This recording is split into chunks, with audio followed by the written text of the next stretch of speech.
Good evening and salutations, my Days of Our Lives fans. So, going into this episode, I want to start off with my favorite character.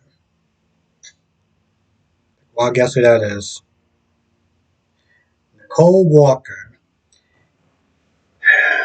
This woman is literally the gift that just keeps on giving.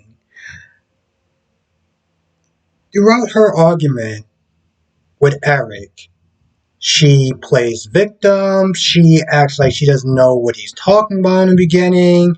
She plays coy. She does all this instead of just until she finally actually warms up and it's like, I didn't want the baby to live because it was going to be a quote unquote complication to her relationship. Okay? A woman that is a mother had the audacity to sit there and say that another woman's baby would have been a complication to her relationship. I don't even understand how you can utter those words out. I don't get that. She tries to explain in the most non-selfish way possible. So I give her some points for a bit of creativity. No matter what comes out of her mouth, we all know it comes from a place of self-centeredness. And the fact that she sat there and tried to play victim with Eric, you didn't tell me, you didn't do this, you didn't include me in the plan or anything. Eric was like, it was none of your business. It was none of your business. Yeah, I understand you have a relationship with him, but at the end of the day, that child was none of your business. Yeah, you can sit there and play stepmother, and that's fine. But at the end of the day, know your place. That wasn't her place. But she took it upon herself to do it anyway because, well, ding, ding, ding, she is selfish. But to be fair, she's probably always been that level of selfishness, even before I started watching the show.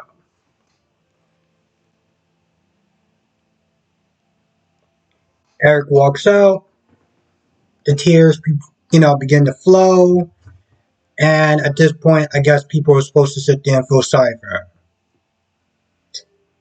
Clearly, I'm not one of those people, but I'm pretty sure there's some people out there that actually feel sorry for her. So, there's that.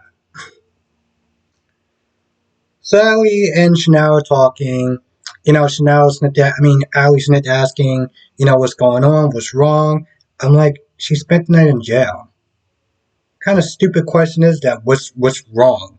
Do you not see how ragged she looks, how tired she looks? And you sit there and say, what's wrong?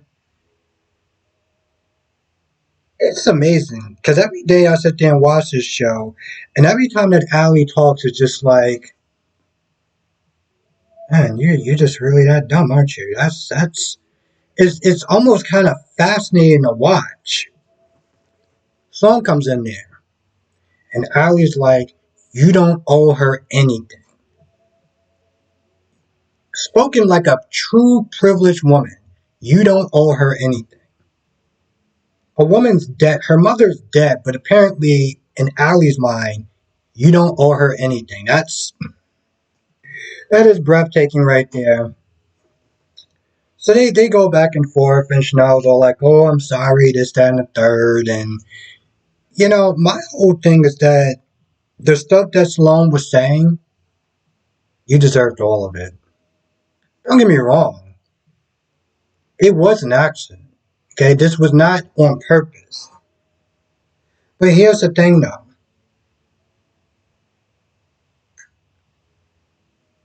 She kept saying I was young, this, that, and third. I was like, well, he had the power, this, that, and third. And I'm not saying that there wasn't a power dynamic. But Sloan was like, you was an adult. You was of legal age. You knew right from wrong. You knew it was wrong. You kept doing it.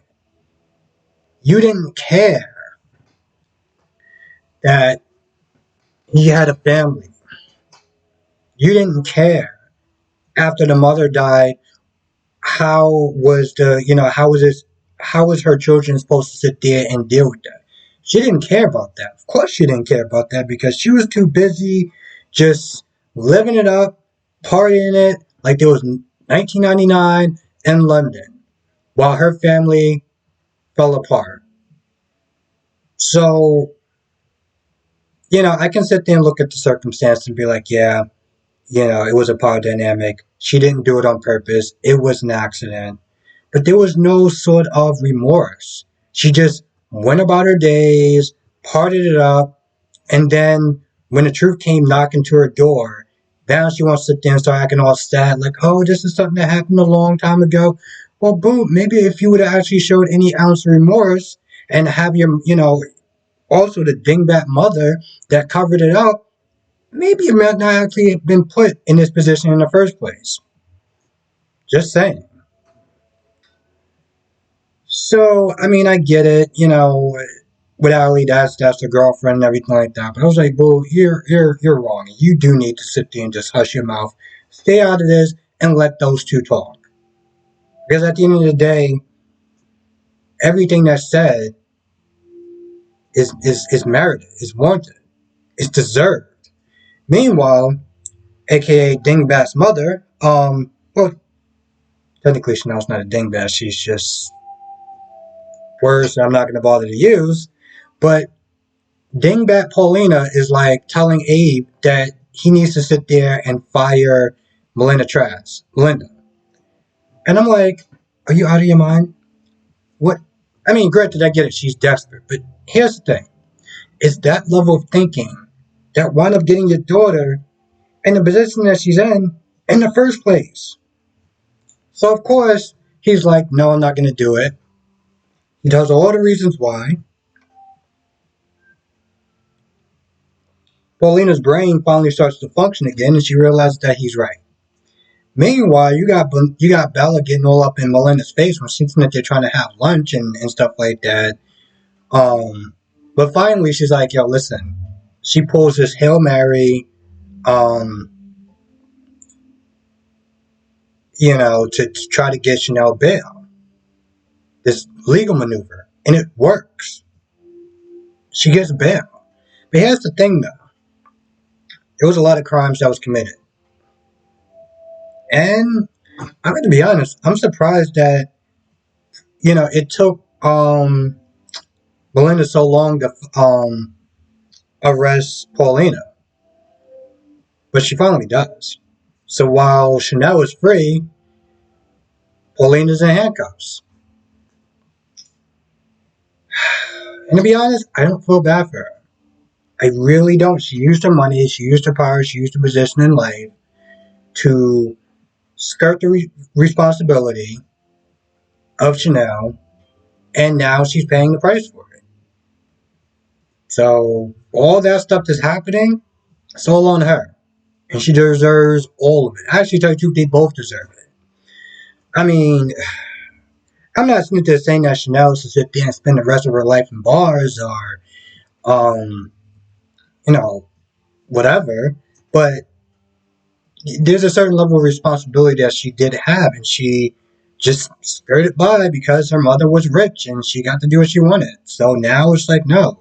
But now you gotta sit there and pay for what happened. Oh, I'm sorry. Yeah, I'm pretty sure you sitting there saying sorry is gonna bring her dead mother back to life. Keep saying that. I hope you actually do mean it. Unfortunately, this is one of those things where it's like you said sorry after the facts. After the fact. Also. So again, doesn't really hold much water. Just saying.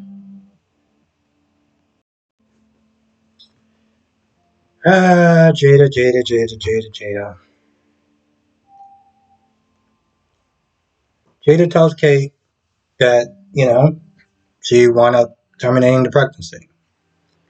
And, she talks about the reasons why and everything like that. She talks about the fact that Nicole, um, and that was something else that Eric was upset about. He was like, why'd you even bother to talk to her? Like, it was none of your business.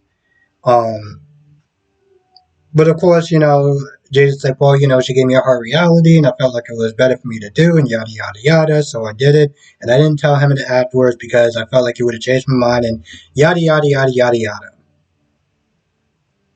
See, here's the thing about this whole circumstance with Jada. I'm on her side as far as her body, her choice. She does what she wants, and that's point blank. No man, woman, or anyone else should have the right to sit there and tell her what to do with her body. Point blank, period. So I'm not upset about what she did. What I was upset about was her attitude towards Eric. The way that she handled it with Eric, that's what I was pissed off about. Because she tried to make it seem like he was the enemy or something. And even towards the end, she was like, oh, I'm still pissed off at him. I'm like, I'm pretty sure he's not too happy with you out there. For blindsiding him and then, telling him to kick rocks. How about that? You know? Especially when Eric was actually totally fine, no matter what choice she made. But the fact that you didn't even bother to loop him in, you told him afterwards, and then what? You expected him to handle it a certain way? Like, what? Where his reaction wasn't good enough for you or something? So, to be honest, half of the time that she was on, I was just like, I kept thinking about that yesterday, and it just made me hard. It made it hard. Jesus Christ! It made it hard for me to sit there and just look at her because it was like the way that she treated Eric was just so disrespectful, and it was unwarranted. Um, and that was actually pretty much the end of their scene. And she cried and everything like that. And I mean, like I said, I felt bad for her because it was not an easy choice for her to make, and she made the choice that was best for her. So that's cool. But the way she went about it with Eric is just to sit there and say it rubbed me the wrong way is putting it mildly. I can't really think of anything else that happened in this episode. So with that being said, I'm gonna go. I want to thank you for watching. Be safe. Let me know what your thoughts are in the comment section below, and I'll see you in the next video.